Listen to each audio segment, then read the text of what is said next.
4 నదుల కలిసే స్థానంలో ఉన్న ఆ రహస్యమైన ఉద్యానవనం అనగా ఏదెను తోట యొక్క నిజమైన స్థానం మీకు తెలుసా?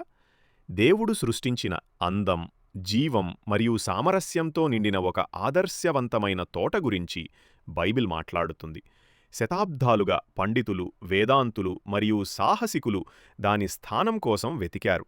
కాని దాని ఖచ్చితమైన ఆచూకీ బైబిలు చరిత్రలోనే అతిపెద్ద రహస్యాలలో ఒకటిగా ఉంది. ఆదికాండములో ఈ తోట టైగ్రిస్, యూఫ్రటీస్, పీషోను మరియు గీహోను అనే 4 నదుల సంగమం వద్ద ఉన్నట్లు వివరించబడింది. కొందరు పండితులు ఏదెను తోట మెసోపొటేమియాలో అంటే ఆధునిక ఇరాక్ సమీపంలో ఉండేదని నమ్ముతారు. ఇక్కడ టైగ్రిస్ మరియు యూఫ్రటీస్ నదులు ఇప్పటికీ ప్రవహిస్తున్నాయి. మరికొందరు ఆ తోట పర్షియన్ గల్ఫ్ కింద పూడ్చిపెట్టి ఉండవచ్చని, లేదా మానవునికి అంతు చిక్కని ఒక ఆధ్యాత్మిక రాజ్యములో కూడా ఉనికిలో ఉండవచ్చని సూచిస్తున్నారు. ఒక సిద్ధాంతం ఏదెను తోటను టైగ్రిస్ మరియు యూఫ్రటీస్ కలిసే ప్రదేశానికి అనుసంధానిస్తుంది. ఆ ప్రాంతం ఒకప్పుడు పచ్చగా మరియు సారవంతంగా ఉండేది. మరొక సిద్ధాంతం ఇథియోపియాను సూచిస్తుంది.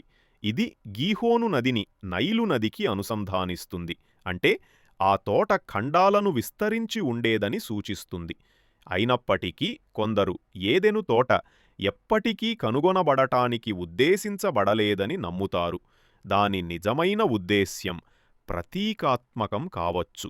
ఇది దేవుని పరిపూర్ణ సృష్టిని మరియు మానవత్వం కోల్పోయిన నిర్మలత్వాన్ని సూచిస్తుంది. ఏదెను ఒక ప్రదేశంగా కాక ఒక వాగ్దానం కాగలదా? దేవునితో నడిచేవారికి ఎదురుచూసే పరదైసు యొక్క జ్ఞాపిక కాగలదా? ఈ రహస్యం కొనసాగుతుంది. కాని ఏదెను విషయం ఆశను మరియు ఆశ్చర్యాన్ని ప్రేరేపిస్తూనే ఉంది. ఏదెను తోట ఇప్పటికీ వెల్లడి చేయబడ్డటానికి వేచి ఉన్న రహస్యాలను కలిగి ఉందని మీరు నమ్మితే ఆమెన్ అని టైప్ చేయండి. యేసయ్య మీకు స్తోత్రం అని ప్రకటించండి.